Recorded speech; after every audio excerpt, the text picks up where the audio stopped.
Hi hello welcome to Mee TV news. నేను మీ Mounika. Motivate, educate, entertain. Congress ఇచ్చిన 6 గ్యారెంటీలు అమలు కాలేదని కేటీఆర్ చేసిన వ్యాఖ్యలపై సీఎం రేవంత్ రెడ్డి మండిపడ్డారు. నిర్మల్లో మాట్లాడుతూ ఈ వేదిక నుంచి కేటీఆర్ కి ఒక సూచన ఇస్తున్న, అయ్యా నీకు సినీ పరిశ్రమ వాళ్ళు బాగా తెలుసు కదా, నువ్వు చీర కట్టుకుని ఆడపిల్లలాగా మంచిగా తయారై ఆర్టీసీ బస్సు ఎక్కు. నిన్ను టికెట్ కి డబ్బులు అడిగితే 6 గ్యారెంటీలు అమలు కానట్లే, టికెట్ కి డబ్బులు అడగకపోతే మేము 6 గ్యారెంటీలు అమలు చేసినట్లే అని వ్యాఖ్యానించారు. షాద్నగర్ పిఎస్ పరిధిలో జరిగిన రోడ్డు ప్రమాదంలో కిషన్ నగర్ గ్రామానికి చెందిన యువకుడు వికాస్ రెడ్డి మృతి చెందాడు. హాజీపల్లి రోడ్లో బైక్ పై వెళ్తుండగా కింద పడడంతో అక్కడికక్కడే మృతి చెందారు.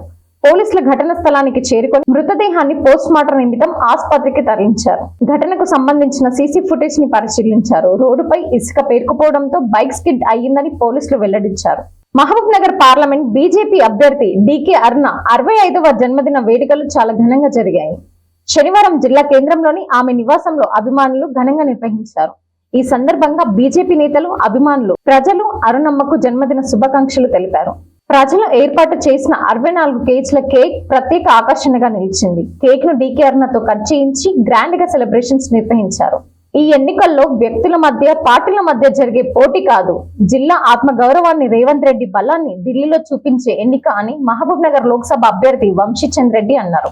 ఇది పాలమూరు భవిష్యత్తు తరాల కోసం జరిగే ఎన్నికల్లో బీజేపీ రాష్ట్రంలో టీఆర్ఎస్ పదవులు అధికారంలో ఉండి మనల్ని బానిసలుగా చూశారని, పాలమూరు పౌరుషాన్ని చూపాలని, 13న జరిగే ఎన్నికల్లో చేతి గుర్తుకే ఓటు వేయాలని వంశీచందర్ కోరారు. Thanks for watching. చూస్తూనే ఉండండి మీటీవీ న్యూస్.